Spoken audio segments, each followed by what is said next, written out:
Um grande domingo para todo mundo que está nos vendo aí na Band. São mais de 81 municípios aqui no interior de São Paulo. Nós estamos na nossa sede em Campinas e hoje confesso a vocês que a nossa atividade profissional só tem momentos difíceis, mas tem momentos compensadores, como é esse que, por mim, por um longo tempo aguardada, porque o meu entrevistado hoje é uma pessoa que eu queria que todos os meus entrevistados fossem assim, que eu desse o tema. Você lembra aqueles repentistas? É mais ou menos por aí. Você dá o tema e ele vai. Eu acho que uma semana de programa seria um tempo muito exíguo para poder a gente trocar com você as informações e todo o conhecimento que ele angariou ao longo desses anos todos. Ele é filósofo, ele é educador, palestrante e professor universitário.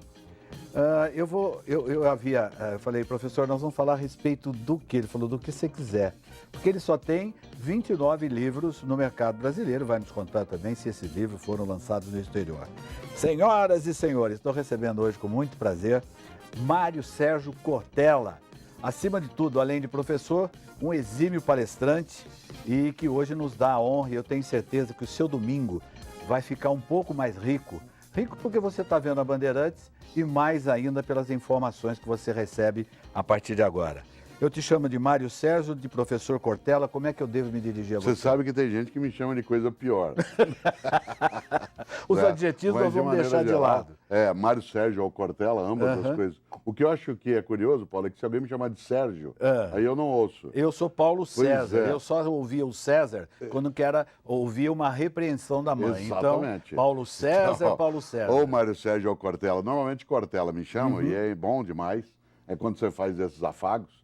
Né? Você sabe que uma coisa gostosa num domingo é você ser afagado. Né? Sem dúvida. De maneira geral, quando alguém vem com elogios desse Não, porte, e é feito de coração. Quanto mais exagerado, mais gostoso. Né? Porque ele não tem todo o fundo de veracidade em relação à minha capacidade, mas ele é verdadeiro naquilo que você fala do teu ponto de partida. Por isso, eu acolho e gosto. Estou com o meu domingo absolutamente abençoado. Que maravilha, nós todos por ouvi-lo. Olha, você é professor. E vamos começar por esse tema com relação ao ensino hoje no Brasil. Essa feição que nós temos, nós diríamos que é uma feição retrógrada, uma feição nada positiva, e ninguém melhor do que você, que circula tremendamente por todas essas áreas, transita com facilidade, de saber como que eles conseguiram fazer com o ensino brasileiro. Primeiro que há uma linguagem, uma não sintonia entre o norte, o centro e o sul. Já é a primeira coisa que eu quero saber de você. E segundo, a própria política brasileira me parece que criou um abismo entre a escola particular e a escola do Estado. Olha que coisa interessante. Eu nasci em Londrina, no norte do Paraná, moro em São Paulo há quase 50 anos, na capital Não perdeu paulista. o sotaque? Não perdi, não quero. Sou caipira autêntico, pé Sim. vermelho. Como a gente chama quem é de Londrina, como eu, daquela região. E eu sou de Piracicaba, então a gente está empatado. Você sabe que eu estive em Piracicaba agora, no mês de junho, né, e foi muito bom, muito bom. E eu gosto daquele sotaque. Você esteve lá no Sesc? Bem. Eu estive num evento de comemoração do CIMESP, que é a área de metal, eletrônica, Verdade. no evento da Conagro, no espaço dele. Verdade. E é interessante porque eu vim com a família de Londrina para São Paulo. Meu irmão, Héctor, ele veio para a cidade de Araras, viveu em Araras, né, trabalhou em Araras a vida toda. Eu tenho família em Araras, elas têm família em Campinas também, Sei. mas tem em Araras. E é interessante porque nesses percursos, uma das coisas que aconteceu é que ao chegar em São Paulo eu fui estudar em escola pública, como eu já estudava em Londrina. Que era espetacular. Sim, e muita gente diz assim, Cortella, no passado a escola pública era tão boa. Eu disse, sim, ela era, mas era para poucos. Não é que ela era boa para poucos, é que poucos estavam na escola. Entendi. Isto é, a escola pública, Paulo, ela não era pública. Ela era uma escola que acolhia o filho do médico, o filho da professora, o filho do bancário, que era o meu caso, né, o filho do porteiro, o filho do agricultor. O filho do funileiro. Meu pai era funileiro em Araras. Oxe, em Araras? Oxe, meu primeiro contato com escola foi no grupo escolar do bairro Jardim Cândida, que deve receber um outro nome, outra nomenclatura hoje, e eu comecei ali no bairro Jardim Cândida. Então, vou falar pro Breno, meu sobrinho que mora em Araras, o Breno Cortella, para ver se por acaso meu irmão, que lá viveu tanto tempo, né, que alguma vez, né, a funilaria foi usada ali. Eu diria para você... tanto, porque funileiro é uma profissão que avalia nossos erros, né? Sim. Eu diria a você que o meu pai era um cirurgião plástico de autos. Pois é, olha que coisa Porque naquela boa. época era na mão, não é? Não, era o Hoje martelo de ouro. Sim, hoje você substitui. Sem dúvida. Né? E aí eu volto a esse pedaço. A escola pública ela era boa, sem dúvida, mas pouca gente estava na escola. Quando teu pai era funileiro em Araras e você éramos crianças, só 30% da população brasileira viviam nas cidades. É verdade. O restante vivia no campo. Tanto é que o bairro Jardim Cândida foi formado de pessoas que deixaram seus sítios, suas chácaras, suas fazendas, e era o lugar mais próximo entre a cidade e o sítio. Para quem é que estava na escola? Pouca gente. Para esses ela era boa. À medida que a população brasileira foi saindo do campo para a cidade, e as cidades foram crescendo, Campinas, você imagina uma cidade hoje com mais de 1 milhão de habitantes, e que há 50 anos ela não tinha 300 mil habitantes. É verdade. Embora ela tenha sido, no final do século XIX, a maior cidade do estado de São Paulo, você sabe que a gripe espanhola liquidou 1/3 da população e, portanto, tirou essa condição. Pois bem, à medida que a escola pública foi se tornando pública, isto é, tendo povo dentro dela, ela foi perdendo condição.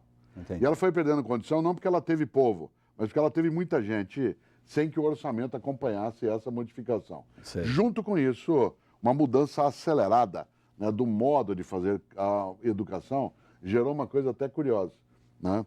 Eu costumo dizer, Paulo, que há uma contradição de tempo dentro da escola. Nossos alunos são do século XXI, nós, professores, somos do século XX e os métodos são do século XIX. Difícil. Então né? você tem um choque de 3 séculos dentro disso. Agora, o Brasil está avançando imensamente nessa área com toda a encrenca que a gente tem. Nos últimos 30 anos, nos 2 governos do Fernando Henrique, nos 2 do Lula e no primeiro da Dilma, o país avançou imensamente. É que nós estávamos numa miséria tão grande na área de educação que esse avanço, que foi grande, ele permitiu só que a gente começasse a decolar. E qual é a radiografia hoje que você faz? Nem uma visão nem triunfalista, dizer que nós já estamos com tudo resolvido, e nem catastrofista. Nem pessimista. Achando que não tem jeito. Sim. Para parodiar o Churchill, vou dizer que nós estamos só no fim do começo. Não estamos no começo do fim. Entendi. Né? E nessa hora, há algo que é decisivo. O Brasil começou agora a sair da UTI na área de educação. Nós estamos na enfermaria ainda. Não tivemos alta. Demos um azar danado. Essa crise econômica, É verdade. especialmente com a questão também no mundo da mudança do combustível fóssil pré-sal, nos atingiu em cheio na área de educação escolar. Por quê? Porque nós precisamos ter uma redução de recursos. E isso foi muito negativo. A pátria educadora, que foi um lema que a Dilma trouxe à tona, ele é um ótimo lema na hora errada. Entendi. Por que na hora errada? Porque na hora em que o que ela estava falando não tinha toda a credibilidade. Mas o lema em si é muito bom. Essa remuneração defasada do professor, você não acha também que tem uma influência extremamente negativa na postura e na conduta dele, que não pode se aprimorar em outros cursos? Completamente. Por exemplo, é difícil um professor ou uma professora que atua em várias escolas para poder compor um salário, é difícil que ele consiga ir ao teatro, ir ao cinema, que ele consiga comprar livros. Ter uma proximidade da cultura, Claro, né? ele é alguém que não consegue toda a estrutura de fundamentação dele mesmo. E nessa hora, houve uma redução significativa do ganho salarial. Quando a escola pública atendia menos gente, os salários até eram maiores. É interessante, quando você era criança, e eu também, a gente, quando vinha visita de fora, a gente mostrava na cidade da gente a casa do delegado, a casa do juiz e a casa da diretora da escola. É verdade. Um professor ou uma professora era alguém que tinha uma condição de vida muito mais elevada. Hoje, ele é quase um boia-fria da educação. É verdade. Que tem que circular por várias escolas, trabalhar em vários turnos, tem dificuldade. E a sociedade, como um todo, às vezes, ela fecha, Paulo, um pouco o olho para isso e fica meio distraída, achando que isso é um problema de governo. Também é, mas não é só de governo. Entendi. É uma questão da nossa dedicação, nossa comunidade atenção, ter que nossa comunidade. Participado. Aí né? o último ponto dentro disso, você falava da escola particular, ela é um direito no Brasil, claro, como Sim. qualquer democracia, mas ela é minoritária. Só 12% das pessoas no Brasil estão em escola privada. Sei. Isto é, 88% das pessoas que estão em escola no Brasil estão no ensino público. O que significa que quando a gente fala em educação escolar brasileira, nós estamos falando da escola pública. Quando você fala da qualidade, você faz a menção do crescimento e da abertura desse espaço para os alunos frequentarem a escola, você não acha que na mesma proporção deveria se cuidar um pouco melhor do conteúdo para transmitir para esse aluno? Nós tivemos um azar forte. À medida que a população, como eu falava antes, veio do campo para a cidade, nós tivemos uma explosão de procura por serviços de saúde, educação, habitação e saneamento. Houve uma explosão. O Brasil, nos anos 1970, viveu uma crise forte de moradia, né, de saneamento básico, de área hospitalar, até hoje temos, e de educação. Ora, não deu para mexer no conteúdo de maneira mais intensa, e era preciso fazê-lo, porque à medida que o povo veio para a escola, ela perdeu recursos para fazê-lo. E foi exatamente o momento, durante a ditadura militar empresarial, de 64 a 84, em que houve uma redução muito grande daquilo que era dedicado ao orçamento na área educacional. Então, olha só, quanto mais aumentou a procura pela escola pública e o hospital público, menor foi o recurso utilizado. Entendi. Isso produziu um descompasso. Agora, o conteúdo, ele é até algo, você lembrou algo na primeira questão que eu não queria deixar de lado. Você falou, há uma distinção entre norte, sul, oeste. Sim, sim. Falta ao Brasil uma coisa que todos os grandes países do mundo têm, que é uma base nacional curricular. Uma unificação. Uma unificação do ponto de partida, Sim. em que 60% do currículo seja nacional Sim. e 40% seja local. Da região. Como a TV Bandeirantes. Entendi. Uma parte da programação é nacional. Sim. E tal como o nosso programa aqui, que eu tenho Que é o gosto de regional, estar, que são ele 80 tem uma regionalização. Sim. Ele atende à demanda daqui. Usa-se a linguagem e passa-se e entende-se o acontecimento local. Claro, isso ajuda imensamente. No entanto, essa base nacional curricular, ela está em discussão no Brasil há mais de 1 ano e meio. Era para ela já ter sido concluída no debate final, mas a crise econômico-política que o Brasil vive atropelou de maneira intensa também essa questão. Por isso, vai produzir um atraso. Bom, hoje na área da comunicação, e daqui a pouco a gente vai falar, eu quero propor um outro tema aqui. Hoje na área da comunicação, você está na Rádio CBN, você tem participação diária lá? Eu sou comentarista da TV Cultura, do Jornal da TV Cultura. Que eu te acompanho E também. na Band, vez ou outra, vou ao Canal Livre, apareço em algumas Você atividades. escreve para algum jornal? Não, não revista? mais, porque eu tenho tido hoje parte das minhas colunas publicadas muito mais no mundo digital do que no campo da imprensa escrita. Maravilha. Estão me dando sinal, a gente vai para um intervalo comercial, daqui a pouquinho nós estamos de volta. Hoje, para quem ligou o televisor agora, um grande domingo para você, viu? Daqui a pouquinho está no horário do almoço, vou dar uma dica no próximo bloco, que eu tenho certeza que você vai adorar. Hoje nós estamos recebendo aqui o Mário Sérgio Cortella, que é educador, filósofo, palestrante, enfim. Daqui a pouco, vamos pegar um tema, vamos lá, tem tanta coisa para a gente falar, mas eu quero que você fale a respeito do seguinte tema. Nós nascemos prontos? É uma questão que ele vai responder logo após o intervalo.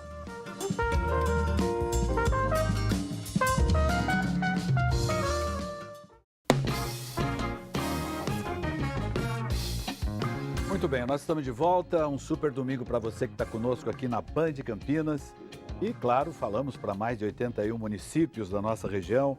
Hoje, com uma alegria imensa no coração, estou recebendo aqui Mário Sérgio Cortella, professor Cortella, que, aliás, olha, eu vou, depois eu mostro no vídeo para você, não se desespere, são provocações filosóficas, está aqui na minha mão, depois eu mostro em detalhes para vocês. Tenho também aqui, esse é o mais recente, né, Cortella? É. Que você escreveu junto com o Frei Beto, Leonardo Boff e você, Cortella. Felicidade foi-se embora? Esse é o título e é o questionamento que eles fazem nesse livro. Depois tem mais, as cores são bonitas, eu gosto. É, que bom. Não espere pelo epitáfio. Provocações filosóficas também, né? Vai esperar. Lembra do epitáfio dos Titãs? Eu devia ter música, amado né? mais, sonhado Sonhado mais, ter mais. visto o sol nascer. Pois A é. lógica, não espere por isso. E qual é a tua obra? Inquietações propositivas sobre gestão, liderança e também ética. Essa coisa de obra eu vi pela internet um pedaço da sua palestra, eu achei espetacular. Bom, o que é obrigado. que você fez até agora, não só para você, mas para os seus, por aqueles que o cercam, não é? Mas eu vou me manter fiel ao tema, porque na saída do intervalo anterior, do bloco anterior, para quem está ligando agora, nós íamos abordar justamente o tema desse livro laranja aqui, Não Nascemos Prontos. A palavra é sua. Ah, você sabe que há uma frase que circula por aí que diz que quanto mais uma pessoa vive, mais velha ela fica. Isso não é verdade. Para que isso acontecesse, Paulo, eu teria que ter nascido pronto e ir me gastando. Sei. Isso não acontece com gente, acontece com fogão, sapato, geladeira. Fogão, sapato, geladeira que nasce pronto e vai se gastando. Processo de desgaste. Gente nasce não pronto e vai se fazendo. Eu, Cortella, nesse ano, sou a minha mais nova edição. Entendi. Revista um pouco ampliada, Sim. mas a minha mais nova edição. Eu não nasci pronto, né, e vim me gastando, eu nasci não pronto e vim me fazendo. Por isso, uma das coisas centrais é perceber que, por exemplo, no ano que nós estamos, eu sou a minha mais nova edição, eu sou um novo Cortella, mas atenção, eu não sou inédito. Eu sou novo, mas não sou inédito. Ou seja, muito do que eu sou eu trouxe da minha história, trouxe do meu percurso, da minha biografia, daquilo que eu vivi, do lugar onde eu nasci. Nesse sentido, eu me renovo a cada momento e preciso fazê-lo para não envelhecer. Sim. Tem muita gente que confunde algo interessante, confunde idoso com velho. E idoso é uma pessoa que tem bastante idade. Velho é aquele que acha que já sabe, que já está pronto, que não precisa mais aprender. Por exemplo, idoso é uma pessoa como eu, gente de 65, 70, 80 anos de idade. Velho você pode ser com 20 anos de idade, 30, 40, 70. Tem menino de 20 anos de idade que já está velho. Que já é velho. Cheio de certeza, acha que já sabe, que já conhece, acha inclusive que fundou o mundo, que o mundo começou ali com ele naquele momento. Tem gente de 60 anos de idade que está velha e tem gente de 60 que não envelhece. Como é que foi a tua juventude e as pessoas que influenciaram essa tua juventude? Você sabe que eu vivi em Londrina, na cidade de Londrina, até 13 anos de idade, e a família veio para São Paulo. E eu, quando eu tinha 15 anos de idade, eu queria, Paulo, fazer uma experiência religiosa. Minha família é de formação católica, uma experiência que fosse mais intensa. E eu decidi que eu queria entrar no convento, na vida monástica. Sim. E quando eu tinha 17 para 18 anos, eu tinha acabado de entrar na universidade para fazer filosofia, e eu fui para um convento da Ordem Carmelitana Descalça. E vivi 3 anos no convento. Porque na Ordem das Carmelitas, elas eram reclusas, Reclusos, não é? os carmelitas também. Ah, Só também? que os homens, no meu caso, o masculino podia sair para estudar. As carmelitas não podem, elas entram, Entendi. E à medida fica que entram enclausurada. ali, ela fica na clausura para sempre. Mas os carmelitas podem sair, fazer trabalho social. Eu fiquei 3 anos na clausura, estudando na universidade num determinado momento, outro lá. E aí a influência sobre a minha vida foi altíssima, porque eu aprendi a ser metódico, a ser disciplinado, a partilhar um pouco das coisas que tinha. Por exemplo, nenhum de nós tinha dinheiro próprio. Tá. Tudo que eu ganhasse de alguém, ou com o meu Era trabalho, coletivo? era colocado numa caixa, literalmente uma caixa de sapato. Sei. E se eu precisasse pegar dinheiro, eu ia lá e pegava. A gente plantava, produzia, cozinhava, estudava. Eu era o mais novo naquele convento. De quando a quando? 73, 74, 75. Nossa, era o ano da efervescência. Exatamente. Rock and roll, Tudo. muita O que droga. eu não deixava de ouvir. Por exemplo, em 1973, o grande, o especial Raul Seixas, ele lançou um álbum chamado Krieg Rabandolo.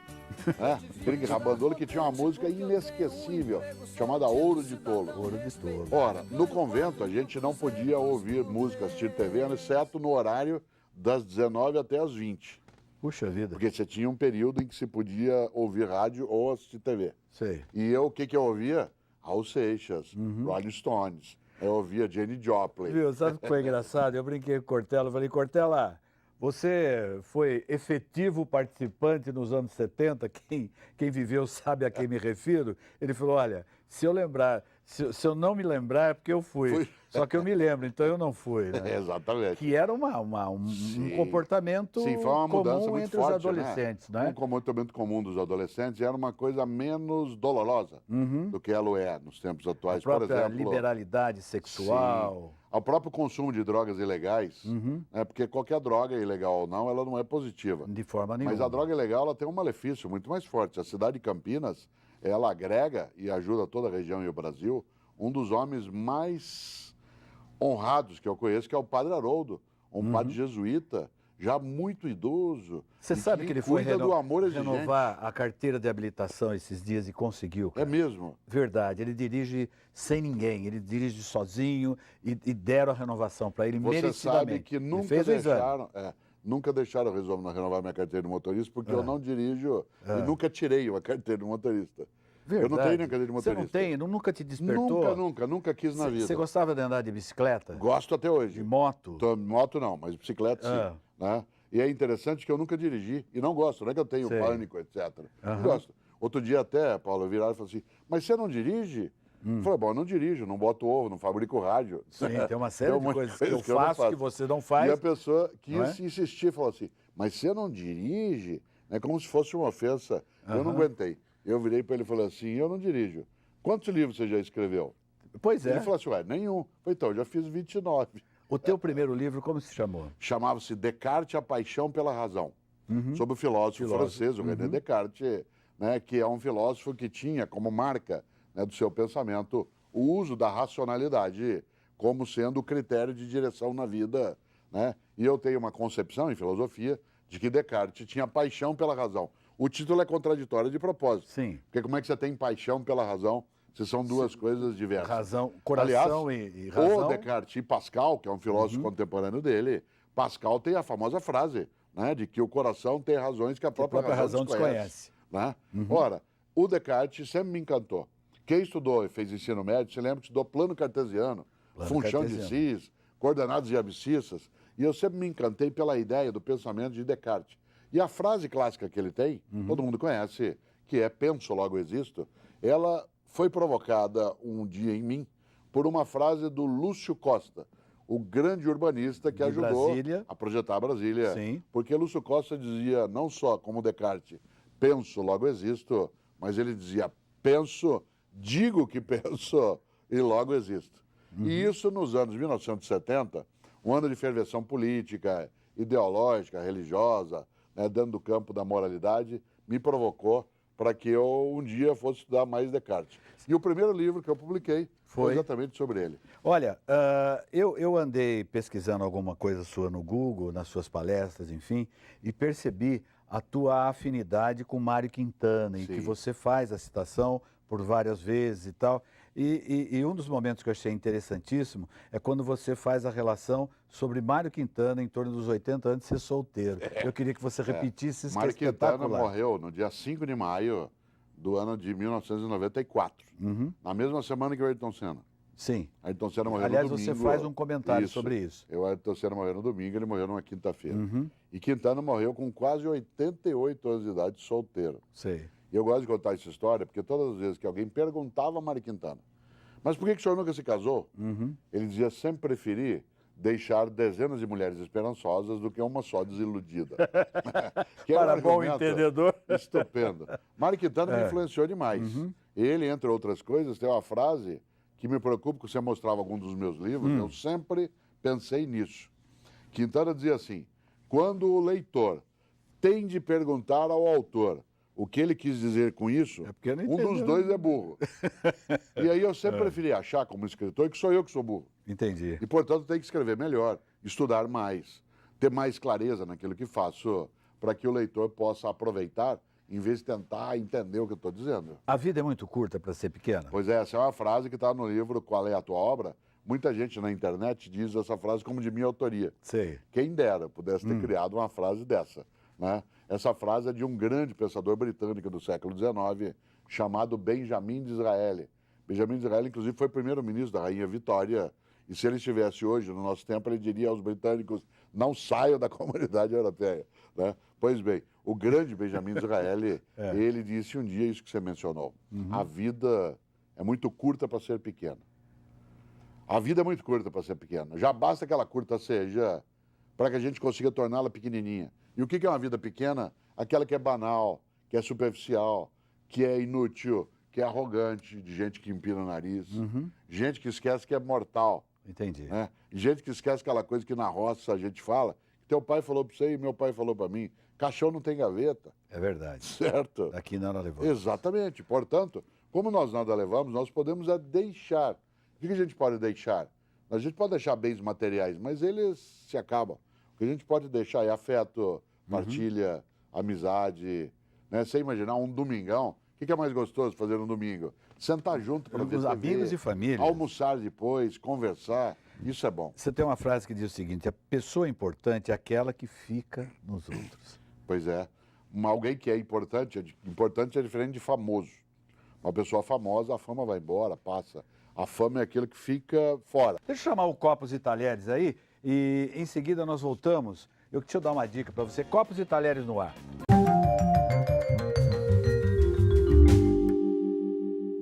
Olha, dá uma dica para você agora no restaurante Oliveto, de segunda a sábado no jantar, sábado e domingo no almoço, você tem entrada, prato principal e sobremesa por R$ 79,90 por pessoa. E o detalhe, viu? Ó, espetacular. consumindo a primeira garrafa no restaurante, você leva a segunda para casa com 50% de desconto. Vocês que costumeiramente estão acompanhando o programa, sabem que o restaurante Oliveto tem uma adega com mais de 930 rótulos. Portanto, hoje, domingo, eu e o professor Cortella, nós falamos aqui a respeito da importância dos amigos, da família. Aproveita, dá uma passadinha por lá, o endereço está aí na tela. Oliveto Restaurante e Enoteca, uma super dica para esse domingo. Voltamos!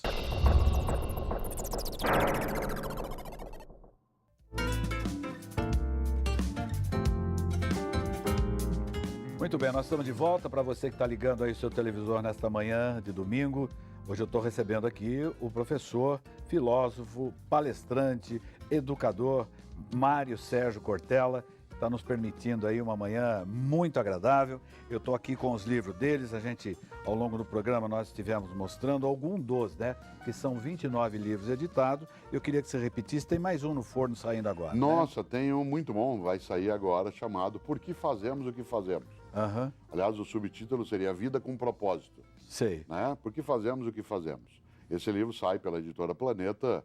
E agora, em agosto, sai um livro de uma editora de Campinas, que eu gosto muito, que é a editora Papiros, Sei. pela qual eu tenho outros, que são 4 autores. Leandro Carnal, que é professor da Unicamp, né? O Luiz Felipe Pondé, que é professor da PUC São Paulo, Gilberto Dimenstein, que é da área de comunicação, e eu. O livro se chama Verdades e Mentiras, Democracia e Ética no Brasil. Aliás, o Dimenstein está também na CBN, né? Tá, também. Ele e eu somos colegas, inclusive, de quase de horário. Você já pensou que eu consigo até ter a coragem de dizer que eu sou colega desse homem na Rádio CBN, só que aqui na região? Isso é maravilhoso. Esse livro, uma láurea. Esse livro traz alguns comentaristas, né, que ajudam a pensar exatamente essa temática. Aliás, falando sobre filosofia, na letra do Caetano está provado que filosofia ela só é consistente em alemão. Procede. Olha, o Caetano dizia, isso Só é essa é uma frase possível antiga, só filosofar é possível em filosofar em alemão. É alemão. E eu fico tranquilo porque eu tenho 2 netos alemães. Sei. Aliás, eu vou encontrá-los Se agora, for em por breve. falta de filosofia. Não é o caso em relação a eles. É interessante porque a Alemanha, né, ela nos deu uma surra, né, na Copa de 2014, Não como lembra você se disso, lembra. Eu professor. lembro. 7-1. Lembro, Para. 7-1. E nós não ficamos com raiva da Alemanha. Não, Ficamos com raiva da seleção brasileira. é verdade. Porque quando você perde por incompetência, a incompetência é tua, não é do outro que fez o que fez. E o torcedor que é fanático conseguiu absorver isso. Você sabe que o Pedro, meu filho mais novo, que foi jornalista na Band, né, ele atuou no Jornal do Boris Casoy, no Jornal da Noite. Sei. Ele foi também do primeiro Jornal da Band durante um tempo. Depois ele foi para outra atividade. Ele, porque é cobra agora de esportes, ele estava lá no Mineirão, no dia do jogo Meu Brasil Deus e do céu. Alemanha. Um dia não portanto, muito. pôde presenciar algo que anunciava o que o Brasil viveu depois, porque aquele 7-1 foi só um anúncio de que as coisas ali iam começar a ferver. E começou mesmo, né? Olha, e muita oração para o Tite agora, porque vai ser difícil. Política para não ser idiota. Olha, esse é um tema que eu gosto. Um dia, Renato Giannini Ribeiro, que é professor da USP, e eu que sou da PUC, ambos da área de filosofia, decidimos escrever um livro sobre isso. Isto é, o quanto que muita gente supõe que idiota é quem participa da política. E ao contrário, a palavra idiota no grego antigo significa a pessoa que olha só para o próprio umbigo, que não cuida da comunidade, que fecha a cabeça para aquilo que é a vida coletiva. Os gregos chamavam esse tipo de gente de idiotés. Idiotés. Que aliás, aquele- hoje é uma prática comum aqui, não é? E chamavam a pessoa que participava da vida da comunidade, que não se omitia, né, que não era leviano, chamavam de político. Participa da polis. Polis em grego é comunidade. Participava da vida da comunidade. Por isso, para um grego, era preciso participar da política para não ser idiota. Para nós, isso foi invertido. E é uma pena, porque como dizia o Martin Luther King, você lembra da clássica frase? Ele dizia, não me preocupa aquilo que é a prática dos maldosos. É o silêncio dos bons que me incomoda.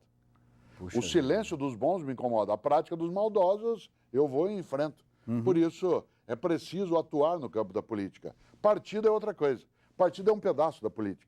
Você pode fazer ou não, essa é uma decisão. Agora, que você e eu jamais deixamos de ter ação política, inclusive quando queremos não fazer. A pessoa que diz assim, eu não me meto em política, já se meteu até o pescoço. Entendi. Por quê? Ficar neutro numa situação em que há uma diferença é colocar-se ao lado de quem vai vencer. Qual é a tua ótica em relação a essa política de hoje na questão futura? Como é que você vê O isso? Brasil está tendo uma chance Você é estupenda, otimista? estupenda, muito. Obviamente que é sofrido, que é doloroso, que é chato, que é triste, mas nós estamos aprendendo tanto. É uma faxina, uma limpeza, Aprendendo não é? tanto. É um dilúvio Ó, só para você ter uma ideia, para poder lavar e... a política virou tema no nosso país. Ela Sim, não era. jamais. O que era tema era a fofoca política. Sim. Na pequena cidade, por exemplo, a fofoca, quem fez, quem foi. Agora não. É a grande política também. A pequena e a grande. Exemplo, nós não nos classificamos para a Copa América. Certo. Seria um desastre há 10 anos. Hoje, tudo bem. O cara fala, mas o que importa? Nós temos uma Olimpíada no Brasil. Coisa importante, uma Olimpíada. Muito. Mas a gente não discute tanto a Olimpíada. O que nós estamos discutindo é a organização da nação, desvio, né, a prisão e a culpabilização. Até pelo de contexto é que ela vai acontecer. Exatamente. Né? Portanto, eu tenho uma vida que ela, espero, demore para se encerrar. Aliás, às vezes me perguntam o que você quer que Deus fale para você quando você encontrar com ele. Primeiro que eu espero encontrá-lo. Sim. Mas se eu encontrar com ele, o que você quer que ele faça? Eu quero que ele diga assim, nossa, como você demorou para chegar. O grau de conhecimento que você tem, a cada vez que você se olha por dentro e entende e que as pessoas te abordam, enfim, e questionam porque eles estão ávidos a absorver a sua sabedoria, o teu conhecimento, você diz que quanto mais você lê, você mais entende, você mais acredita em Deus ou você questiona mais? Varia muito, porque a crença absolutamente inquestionável, ela é uma crença com um valor menor. Entendi. Né? Se você observar, a dúvida faz parte, inclusive, dos grandes homens e mulheres que viveram a religião. Por exemplo, contam os cristãos que Jesus, né, na noite que antecedeu a execução dele, que ele estava lá no Monte das Oliveiras, ele teve dúvida.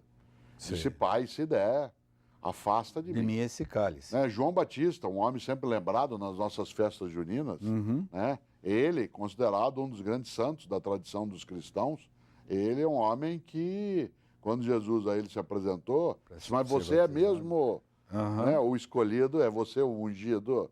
Isso significa que a dúvida, mesmo no campo da religião, ela não é avessa.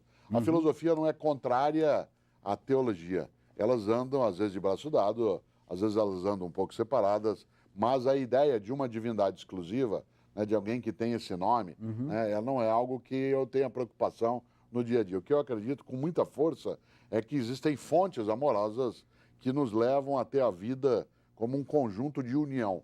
Isso, para mim, é muito mais sagrado do que qualquer outra coisa. Nesse teu livro com o Frei Beto, Leonardo Boff, vocês abordam um pouco isso. Felicidade, foi-se embora? Pois é, eu abordo um dos capítulos que eu escrevi, se chama Felicidade é Espiritualidade. Tá. Ela é espiritualidade. Espiritualidade não é religião. Espiritualidade é religiosidade. A gente não deve confundir religião com religiosidade. Religião é quando você pega a tua veneração à vida e organiza com um grupo. Vai ao culto, vai à igreja, vai à missa, vai ao centro, né? Você faz uma série de atividades desse tipo. Religiosidade é outra coisa. É quando você tem um sentimento de reverência à vida, acha que a vida não é banal, não é mera biologia. E nós abordamos, sim, esse tema no livro. Porque aí, Frei Beto é teólogo, Leonardo Boff é teólogo e eu sou da área de ciência da religião, além de filosofia. E falamos exatamente dessa questão. E se você observa, o título do livro, Felicidade Foi-se Embora, tem um ponto de interrogação. Sim, no final dela. Porque Lupicínio Rodrigues, né, o grande compositor gaúcho que fez a música Felicidade, foi-se embora. mas aí ele afirma, o Lupicínio só teve uma dificuldade, foi ele que fez o hino do Grêmio. Mas era um homem de bem, né? Um homem de bem. E o Lupicínio fez essa música, mas ele não pôs a interrogação, a gente pôs. Vida deve ser partilhada? Tem que ser partilhada? Claro, você pode imaginar, num domingo o que vale? No dia, a partilha. A partilha do tempo, a partilha do afeto, a partilha da comida. Se a vida não foi partilhada, de que ela serve? Né? Nesse sentido, voltando, que falávamos no bloco anterior, ela fica muito curta, né? Já sendo como é. Imagine se ela ficar pequena. E uma das coisas que engrandece a vida é partilhar, a capacidade de repartir o afeto, como eu dizia, repartir a convivência, repartir a amorosidade, repartir a bênção. Dividir conhecimento também é uma simbologia de afeto? É um E eu sinal gosto de afeto? demais. Por exemplo, nós, professoras e professores, a gente costuma ser incontido. A gente gosta de transbordar. Olha que imagem boa. Quando você coloca água num copo, ela se conforma ao copo. Ela está aprisionada aqui. Ó. Quando você a derrama, ela sai da borda, transborda. Professor e professora, a gente gosta de transbordar, sair da borda. A gente não cabe na gente. A gente gosta de sê-lo. a tal ponto que a gente faz isso durante 20, 30, 40 anos, aposenta e volta. Para nós, a nossa água da vida é o ensino. E nós vamos fazer um retorno, e eu comecei exatamente com o tema a vida, e eu quero encerrar dessa maneira, falando sobre vida. A vida, ela é muito curta para ser pequena. Sim, nós falamos isso e eu tenho que voltar a esse ponto, porque há gente que a pequena vida, sendo egoísta, sendo arrogante, sendo patife, sendo canalha, né? A vida, ela não pode ser desperdiçada como se ela fosse algo banal. Ao contrário, ela precisa ser protegida, cuidada, ela precisa ser acarinhada. Isso se faz com todas as atribulações que ela tem. Quando você pega um pé de rosa, por exemplo, e você cuida dele, você sabe que ele tem espinhos e você precisa se acautelar. Mas os espinhos não impedem que a gente enxergue a beleza da rosa que ali está, né? E por isso, a vida também tem essa condição. E é preciso não banalizá-la, não desperdiçá-la. É uma ofensa gente que desperdiça a vida. E essa coisa de partilha e de notar aqueles que todo mundo passa como se ele fosse um objeto. Normalmente são funcionários de grau não considerado valoroso e que tem um valor inestimável. Por exemplo, uma pessoa que trabalha na limpeza, que faz o café. Eu tenho orgulho de dizer isso, que toda vez, minha mãe foi doméstica, toda vez que eu chego no lugar, eu faço questão de começar o meu cumprimento pelo mais humilde, pela senhora que faz café, pela pessoa que faz a limpeza, e questão duplicada perguntando qual é o seu nome. Que é uma coisa magnífica, muito. Para gente que não faz isso, que empina o nariz, que acha que é dono da vida ou dona da vida, vale um ditado chinês. Os chineses dizem, quando a partida de xadrez termina, o peão e o rei vão para a mesma caixinha. Né? É verdade. Quando o jogo de xadrez acaba, independentemente do resultado, todos vão para o mesmo o peão lugar. e o rei são guardados na mesma caixa. E por isso, acima de tudo, gente que a pequena vida, ela é tola em relação àquilo que faz. Não deveria fazê-la. Que pena. Né? É preciso olhar todos os dias e pensar, será que eu estou vivendo de uma maneira que mereça, né, a vida com toda dificuldade, percalço, encrenca? Essa vida, ela é absolutamente preciosa, né? E ela precisa ser cuidada, como eu dizia antes. Uma honra imensa tê-lo recebido aqui. Bom, obrigado. Que o Brasil tivesse muitos mais Mário Sérgio Cortella, dividindo conhecimento, partilhando momentos, mostrando o caminho, pegando o farolete no escuro e dividindo aquela luz, que é um exercício diário que todos nós temos mais que obrigação de ser e também de fazer. Professor, muito obrigado por você ter vindo. Você foi maravilhoso. Fico feliz. A sua chegada mobilizou aqui os bastidores da TV Bandeirantes em Campinas, das nossas rádios, do jornal, enfim. Todos os editores deram uma passadinha aqui para vê-lo. Isso é um afago grande também. Vamos ao pequeno intervalo, nós voltamos logo a seguir. Até já.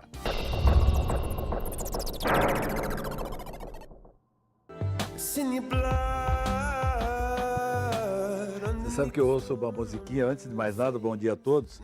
Eu ouço essas musiquinhas, dá vontade de ficar com o bracinho já de manhã. Um lindo domingo para todo mundo que está nos acompanhando aqui pela Band. Hoje o assunto nosso, nós abrimos, né, com um palestrante espetacular, que é o Mário Sérgio Cortella, uma pessoa que é exemplo para todos nós, uma grande sabedoria, enfim. Nós continuamos aqui no programa e eu fiz questão de a gente, na verdade, vocês me viram aí com uma roupa que a gente está com outro traje, mas porque é domingo e a gente tem que estar especial para o assunto que nós vamos falar agora. Está aqui do meu lado o Luiz Piccolotto Neto, que é um dos diretores, senão o diretor, você vai me contar tudo agora aqui, não me esconda uma só vírgula, da imobiliária Piccolotto, que já tem quantos anos de mercado? 25 anos, está fazendo esse ano. 25 anos em Campinas, é? Bom dia, é um prazer estar com você aqui prazer hoje. É todo meu receber. E para dar boas notícias aí para nossa cidade, nosso mercado imobiliário, né? Pessoal, falando em mercado imobiliário, nós vamos falar a respeito do Piccolotto Day, que é uma grande novidade, sensacional, já no próximo final de semana. Mas antes eu quero saber um pouquinho da história da Piccolotto, porque afinal de contas ninguém fica e sobrevive, não é? Principalmente no mercado como esse, tão concorrido, 25 anos à toa. Começou tudo com o teu pai ou com você mesmo? Não, começou comigo, a minha família era do ramo de calçado, existe até hoje da a Piccolotto, loja Piccolotto, né? Uma loja tradicional. E era família, basicamente, do comércio. E eu resolvi entrar para o mercado imobiliário. Eu sempre brinco com os corretores que naquela época realmente a pior coisa que você podia querer para um filho é que ele virasse corretor de imóvel. E meu pai era médico. Eu ouvi isso de televisão. Era assim, uma das piores profissões que você poderia escolher naquela época era ser corretor de imóvel. E um dia eu resolvi trabalhar nesse setor, comuniquei meu pai e ele falou, nossa... Ele tomou um susto assim num primeiro momento e depois depois do impacto, ele falou, não, Campinas é uma cidade bacana, é profissão de futuro, vai firme e tal. Ele tinha uma cabeça muito boa. Sim. E a partir daí a Picoloto nasceu inicialmente com administração de imóveis. Daí esses imóveis desocupavam, precisava alocar de novo, a gente começou a trabalhar com locação. Daí às vezes os proprietários decidiam que não queriam mais locar, então precisava vender, eu comecei a trabalhar com venda.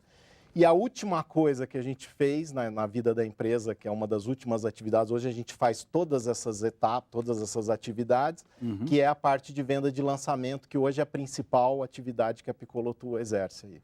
E esse ano, em maio, a gente completou 25 anos, é uma das imobiliárias hoje mais antigas de Campinas. Estamos aí firmes e fortes, lutando por uma cidade melhor. A gente ama o que faz, então acho que esses momentos difíceis só servem para forçar mesmo você se você está firme naquilo que você faz, se realmente você gosta daquilo que você faz. Ô Luiz, é testemunho ocular disso, afinal de contas, você e naturalmente ao lado de algumas pessoas que te auxiliam, não é?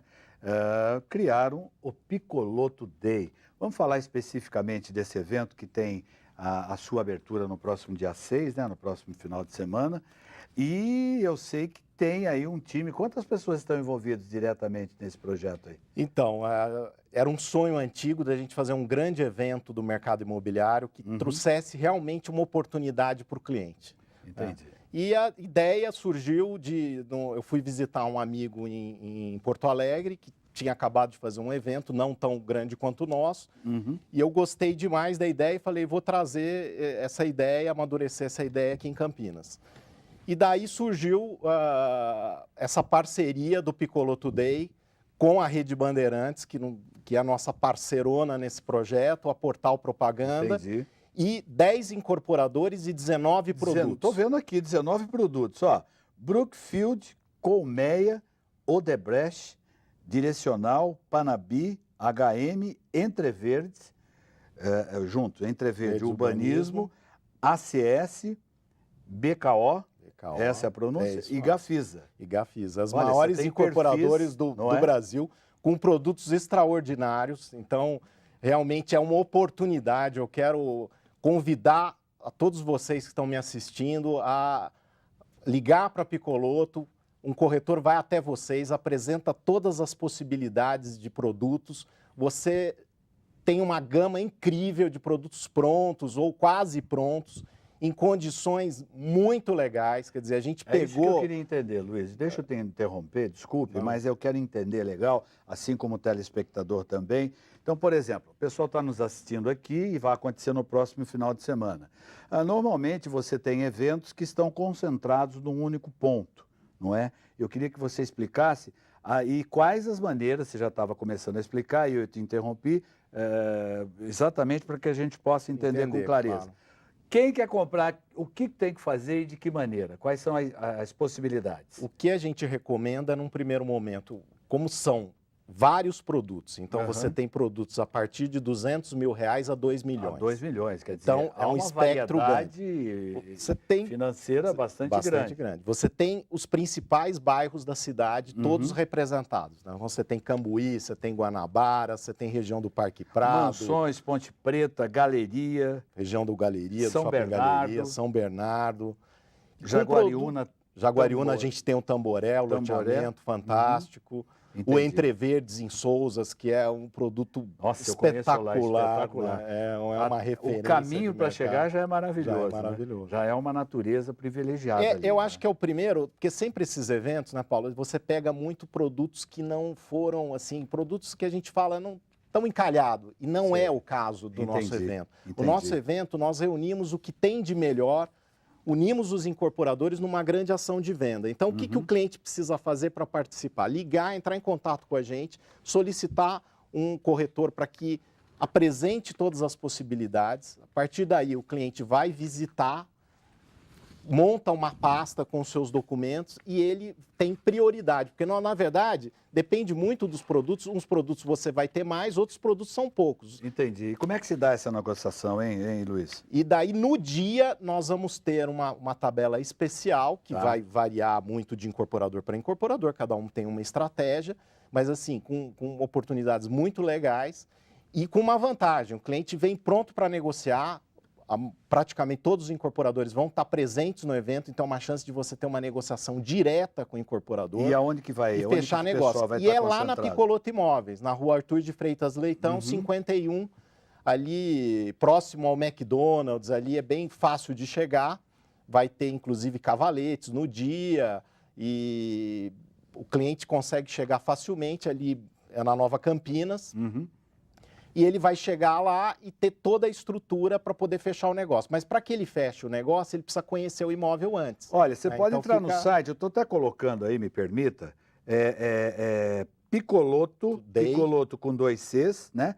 P-I-C-C-O, um L só. Picoloto Day, como você está vendo aí no vídeo, .com.br. Quer dizer que o telespectador acessando esse site, ele já vai ter aí uma boa referência. No site você tem todos os produtos que estão participando com um resumo, com uma ficha técnica do produto. Que já facilita muito, não é? Muito. Você vai de encontro daquilo que o teu bolso permite, não é? E muita coisa, visualmente também, muitas vezes nos atrai. Né? E se você vê... Localização fundamental para quem trabalha, estuda, enfim. E se você entrar no site, você vê a qualidade dos produtos que a gente está trazendo, é uma honra enorme ter tido o apoio dos incorporadores e o apoio da Portal e da Rede Bandeirantes, que é fundamental para o sucesso do nosso evento. Luiz, deixa eu forçar bem essa ideia aqui, porque assim, quando você vai comprar alguma coisa, evidentemente a primeira preocupação, eu vou comprar, mas de que maneira? Quem tem o dinheiro para negociar à vista, está tudo certo, mas a gente sabe que o perfil do momento não é tão dado, a não ser um público considerado nesses valores aí acima de 2 milhões, né? Aí tudo bem, mas a grande maioria prefere um financiamento. Então, como é que se dá essa negociação? Então, você tem todo tipo de perfil de cliente, mas é o que você falou, hoje uma grande parte dos clientes são casais jovens, às vezes com namorados ainda, que querem comprar o seu primeiro imóvel. Então, esses clientes usam bastante financiamento, nós vamos ter toda uma estrutura para assessorar. O importante, acho que, do evento é que o cliente faça um bom negócio. A Picoloto, Paulo, ao longo dos seus 25 anos, ela sempre teve uma preocupação em que a relação com o cliente fosse de longa data, assim, de longo percurso. Então, é fundamental que o cliente faça um bom negócio. E o evento, ele tem essa característica. Então, nós vamos assessorar, vai ter cartório presente, vai ter os agentes financeiros presentes. Então, você tem toda uma assessoria de primeiríssima linha para fazer um negócio super bacana, fazer um grande negócio num momento que a economia já dá sinais aí de recuperação. Graças a Deus, nós estamos num novo momento aí no nosso país. Eu que o digo, seu Maurício. Né, nós temos um segundo... E esse evento, ele é, com certeza, o maior evento do Brasil. Ele abre o segundo semestre com força total, mostrando que a nossa cidade, que a nossa região está com tudo. Nosso estoque de imóveis, se você comparar com outros estados, outras capitais, e Campinas hoje é a capital do interior, você tem um estoque muito pequeno. Então, assim, a gente é muito otimista em relação à nossa cidade de Campinas e a gente tem certeza que esse é o melhor momento para o comprador fazer um grande negócio, porque daqui a pouco o mercado retoma e as pessoas vão ganhar dinheiro, vão ganhar bastante dinheiro com o imóvel. Bom, vai acontecer no próximo final de semana, enquanto a gente bateu o papo aqui ao longo dessa entrevista, você acompanhou as imagens aí, não é? São 10 incorporadores e 19 produtos para toda a faixa de consumo de bolso. Quem tem bastante dinheiro compra o mais carinho, quem não tem, mas o que vale, na verdade, é você ter a grande oportunidade de ter a casa própria, que acho que é o sonho de todo brasileiro, não é verdade, Luiz? Eu acho que essa paixão por ser corretor e realizar o sonho das pessoas move a cada um de nós. Você falou, nós assumimos esse desafio de fazer um evento de produtos de 200 a 2 milhões, nos principais bairros. Então, é um desafio de atender bem o cliente, buscar aquele produto que vai encaixar no seu bolso para que você faça o melhor negócio da sua vida. Bacana. Olha, Piccoloto Day, próximos dias 6 e 7, próximo final de semana, uma parceria inédita. Não só o evento em si é inédito, mas essa parceria também com a Band. Na nossa programação você vai acompanhar aí uma série de mensagens e tal. Eu queria te agradecer. Eu que te agradeço aí pela oportunidade, é um grande prazer estar aqui no seu programa. Bacana. Muito obrigado. E olha, falando em encerrar, Luiz, vou É. aproveitar que você está aqui. A semana passada, Campinas fez aí o seu aniversário de fundação, completando 242 anos de alegria, porque essa cidade é uma cidade que ela parece um polvo, não é? Tem muitos braços para acolher todo mundo e eu me sinto um desses acolhidos. A cidade foi fundada no dia 14 de julho de 1774 e hoje conta com uma população aproximada de 1.300.000 habitantes, uma posição no ranking econômico do país, acho que a 10ª posição, maior que muitas capitais. Super final de semana para todo mundo, um grande beijo, parabéns Campinas, parabéns Piccoloto, e o Piccoloto Day no próximo dia 6 e 7, próximo final de semana. Vamos comprar casa, gente, vamos lá. A hora é agora. A Vamos em hora frente. é agora. Falou Luiz e está falado. A gente volta semana que vem. Até mais. Obrigado. Agora sei não mais reclamam, pois dores são incapazes e podem desses rapazes que tem